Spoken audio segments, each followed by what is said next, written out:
Allow me to introduce you to my book. Though it might at first appear like many books you've come across, it is far from ordinary. You may, therefore, have some misunderstandings about its nature. The story that awaits you has not been fully told. In fact, its conclusion is not yet known, even to myself. It is in that way that my book is special. It is in that way that you are special. Without you, there is no story.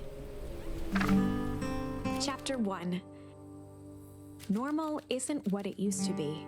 This is a story about change. Nestled in a shallow valley is the town of Beacon Pines. Far from the town square, across the river, past the neglected welcome sign, a young boy walks alone at dawn. His name is Luca Van Horn, and like you, dear reader, he's here for a reason.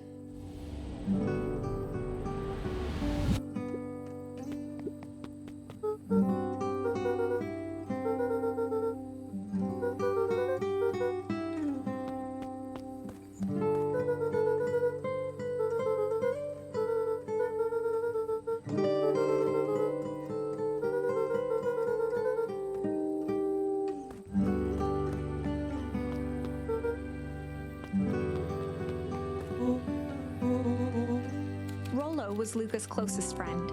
He possessed many fine qualities, but subtlety was not one of them.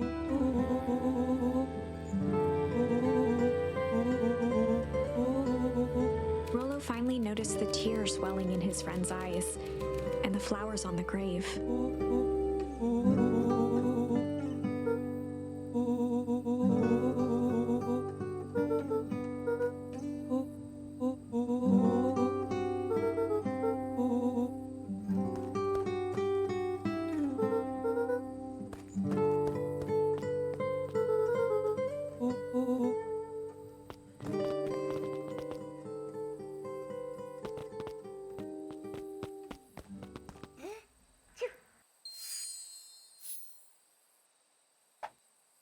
Wonderful!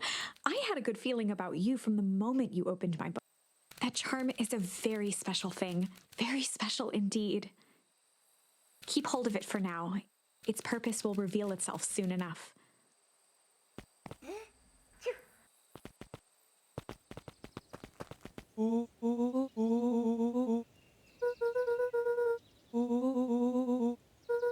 Rollo looked to the side suspiciously.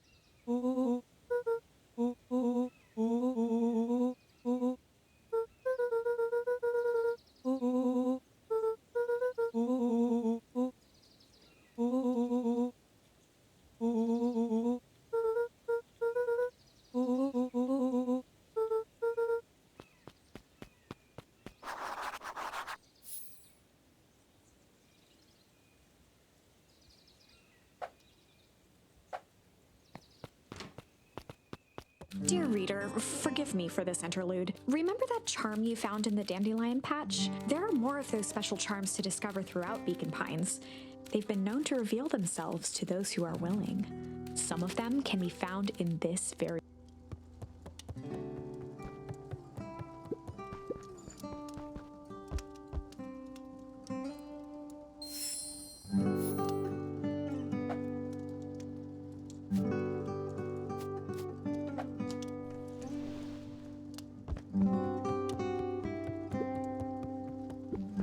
One of his father's old stuff. Luca had spent countless hours listening to anything and everything with it. Not for years, though.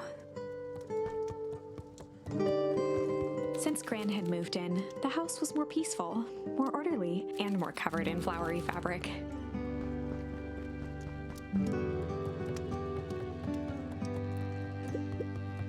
Just some dusty knickknacks.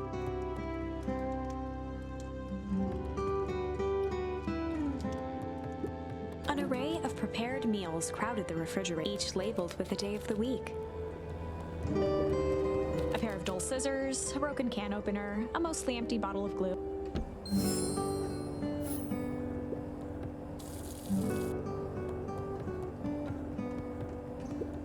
The only piece of furniture Gran had brought when she moved in.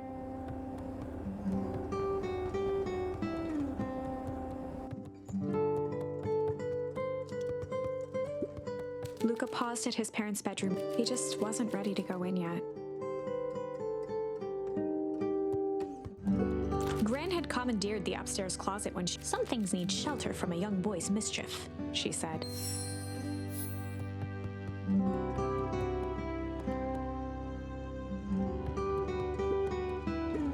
Luca tossed on his favorite old... Even though it was the first day of summer, a chill still hung in the air. Gran's moving in meant that most of Luca's things had been crammed in the corner. Luca was somewhat annoyed by the situation.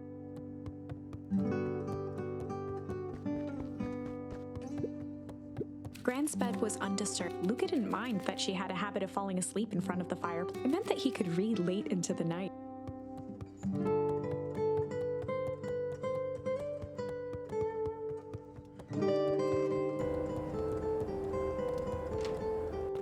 Oh my, this is quite I am now certain that you are the one I've been waiting for all these years. You'll recall I was a bit coy regarding the use of charms earlier. Excuse me. I tend to have a flair for the dramatic. You are about to encounter your first... There are certain times in this tale when everything hinges on a single word. Step forth, dear reader.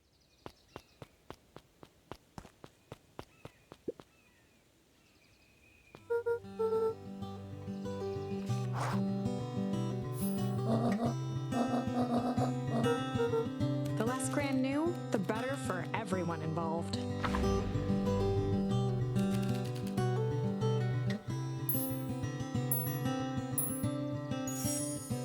Just gonna go chill for the day. The best lies are built on truth.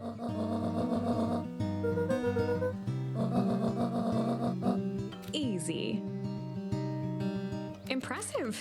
You've managed to navigate your first turning point without too much of a mess. That is the power of charm. A single word can change everything. I think it's time to introduce you to the Chronicle. The Chronicle is a record of the decisions you've made. You can see the turning point, which has been revealed. At any time, you can use the Chronicle to go back and invoke different charms, creating new branches. Luckily for us, this is the one and only turning point where the charms won't dramatically alter fate. It's the perfect opportunity to experiment with rewriting things.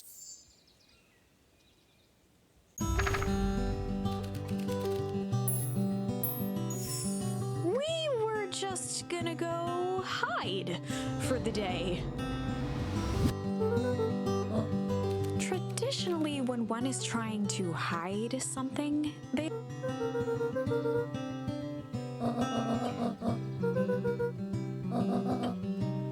All's well that ends well.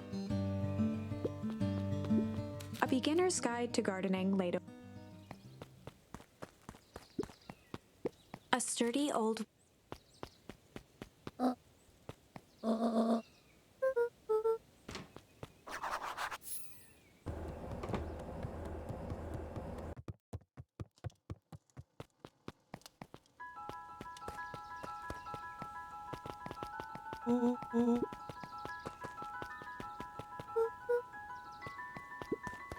For a town that saw few visitors, the welcome was perhaps more grand than that.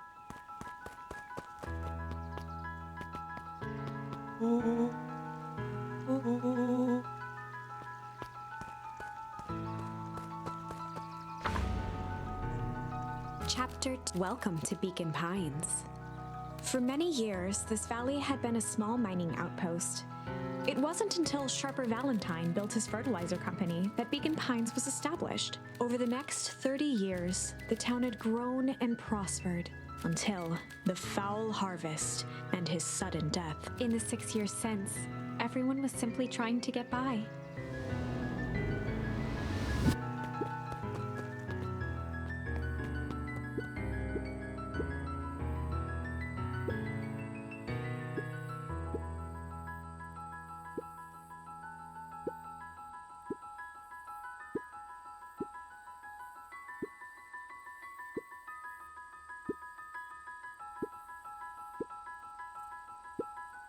Whenever Luca saw his dad's chair by the pond, it reminded him of the days they'd pack up a couple of sandwiches and fish until sundown.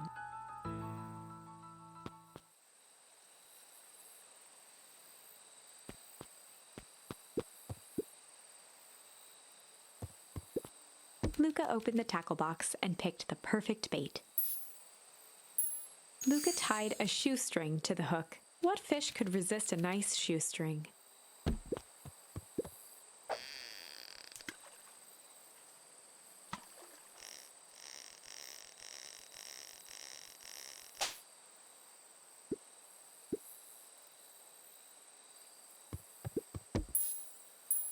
Luca tied a shoe. What fish could resist?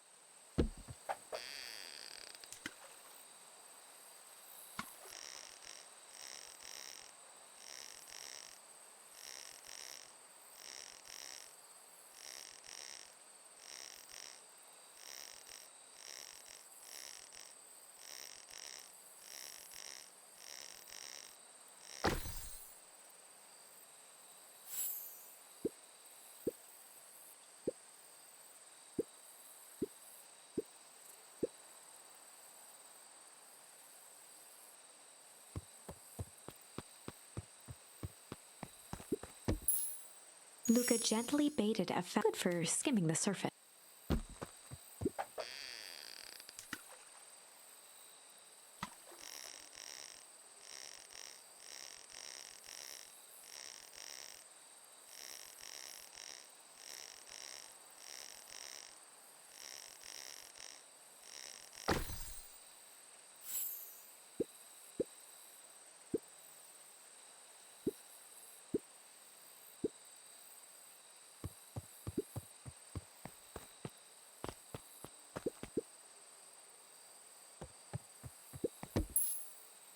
Luca tied a shoe. What fish could resist?